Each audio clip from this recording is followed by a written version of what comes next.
Well, for me, I was born in Nashville, Tennessee, so I think music was kind of in the roots, right? Mhm. So it's a lot of my family's from that area, from the South, and Nashville's, of course, music city, so it's kind of in the blood, I guess, if you will. When we're out here in California, really, I started playing music when I was 7 years old. I was classically trained on the piano, and then about 5, 6 years later, I picked up the guitar because I noticed that people were really into, at the time I was growing up, it was Nirvana and Dave Matthews and all that kind of stuff. So it was a lot of that acoustic guitar stuff you could do and sing with people and that kind of thing. So when I was in high school, that was kind of, and of course, Wonderwall.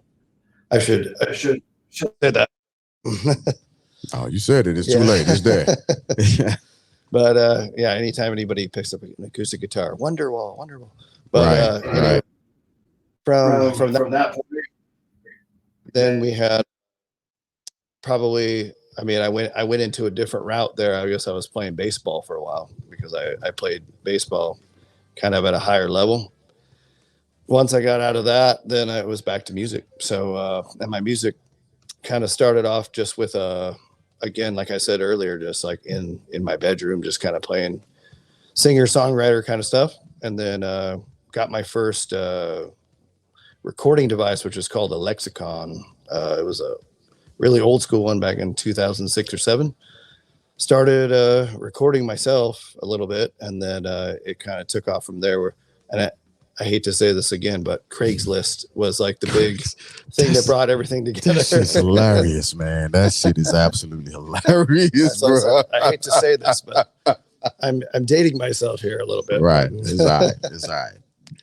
Yeah, so that kind of brought everything together. Like I said, there was a lot of military at the beginning because we were over there in Monterey. I was living near Fort Ord area. And then from there, we just started writing our own music, like trying to figure out things. And I started writing a lot of my own music through that time period. And I of course, for me personally, I was never, I guess I have what you call imposter syndrome, because I never thought any of my stuff was very good, but the guys in the band were really supportive of me at that time and said, "Oh, this is good stuff." So we kept it going, and here we are now. It's been a long journey, but it's been pretty cool. I would have never imagined it's to have been going this far or this long, Yeah. So who are you as a?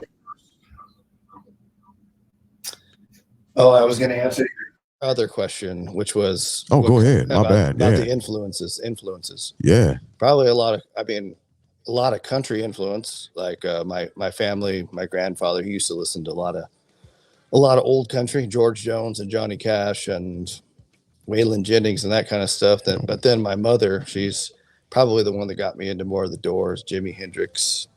So you got a big range of music. All that stuff from the 70s, 60s, 70s is primarily what I was listening to growing up on records, But of course, you also had a lot of pop stuff, Michael Jackson and Madonna and George Michael. Aging myself again here. George Michael. Yeah. Oh, man. And George Michael would be in Wham, right? Yeah. So you're old.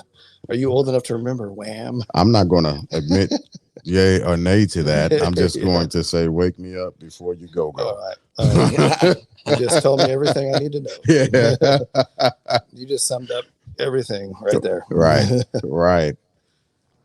But it's been a really great ride. We've been very humble about it because it is a humbling experience most of the time, right?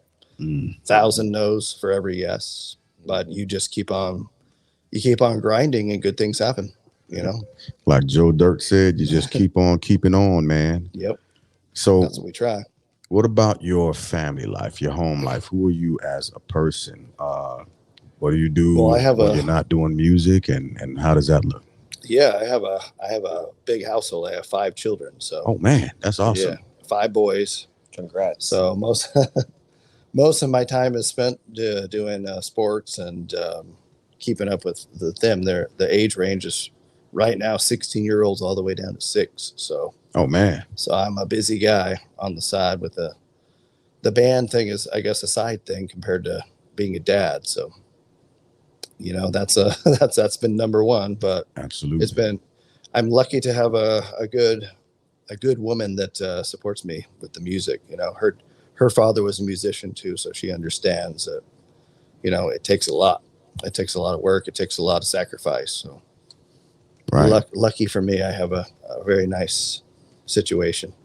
So for Joe, did you have anything? Well, you know, number one, thank you for being here with us. Absolutely. Honestly, it's been a long time coming. I've, you know, and since I started working with Manny, John, in a way, was part of that storyline. And I remember there was a one point that I was trying to bring John and his band to Chicago, and I really felt like, man, I'm about to have a rock. We'll get there one group, day.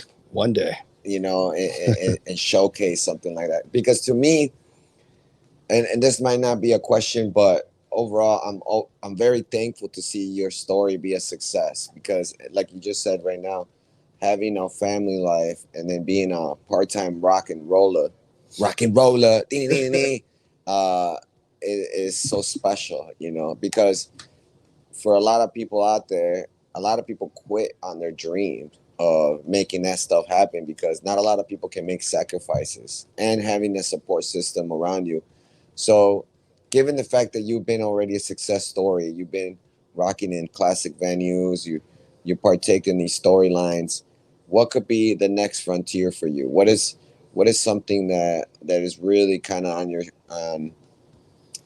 on in your heart, I guess you could say, to be like, okay, I've done this, I've done that. What is next? What is something that you want to see for your musical career? Well, I guess the next thing was, we've already been looking at this, is just going not just in the United States, but going overseas a little bit and trying to get the music to other countries. So that's what we've been talking about.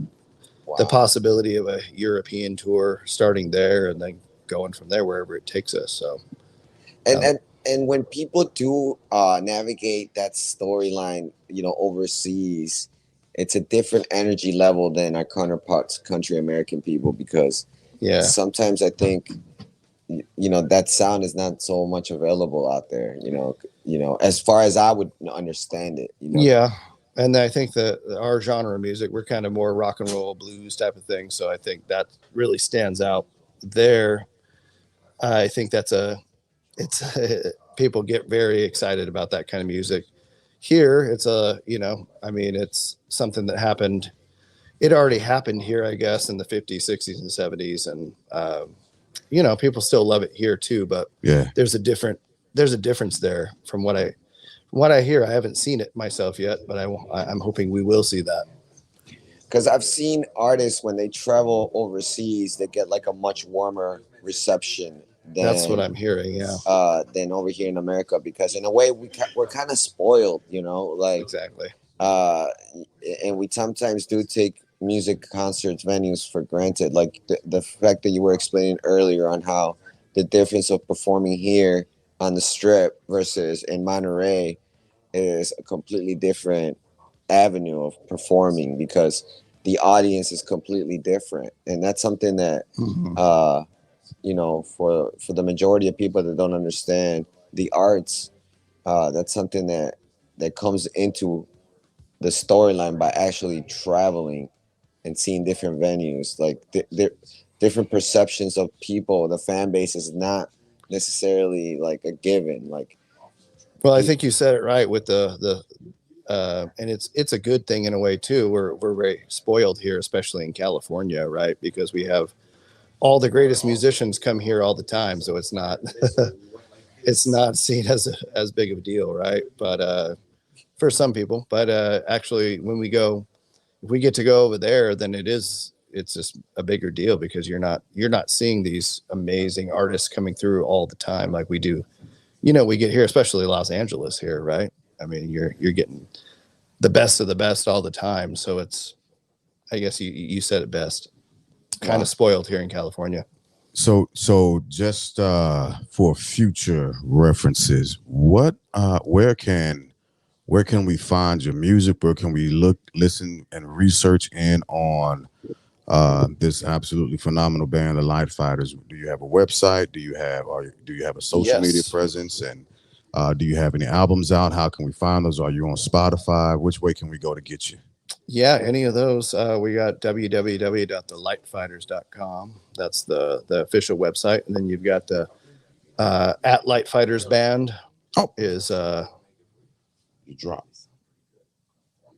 Gotta add you on. We can still hear your voice, I believe. Yeah, we can. At Light Fighters Band is going to be the Instagram that you can go to. And then we're all over. We're on Facebook also. So if you just type in the Light Fighters through Google search, you'll get us. We're all over the place, but that's the two best places to go, probably www.thelightfighters.com or at the Light Fighters Band. Perfect. Hey, just so everybody knows, here on the Family Bloodline, everything is unscripted, live, and we don't do much editing if we don't have to, because we want everything to be authentic and genuine, and that's when you get the best of people, when the questions just roll out. So we love that. Exactly. We're a real ass podcast sponsored by ourselves, so we can say any fucking thing we want to, the way we want to. Yeah. Fuck, shit, hell. I don't know where he just went with that, but he went somewhere. So again, we absolutely thank you for stopping through, Big John Stud. You know, I'm gonna go ahead and keep that reference rocking because I think that shit's dope as a motherfucker. I get the reference. Hello, 80s babies. Yeah, let's get that in there one time for the one time. And yeah, thank you for coming through thank you. And hanging out with us and sharing the story. And we look forward to seeing you in the future, bro. Oh yeah. Thank you for having me. I appreciate it. Keep on rocking in the free world, baby. Oh, you got to. So we're going to listen to this outro real quick, a little bit, something that E-Cast, the producing, Jay Glass, the movement, came up with in about less than an hour. So here we go as we say goodbye and we sign off. Yes.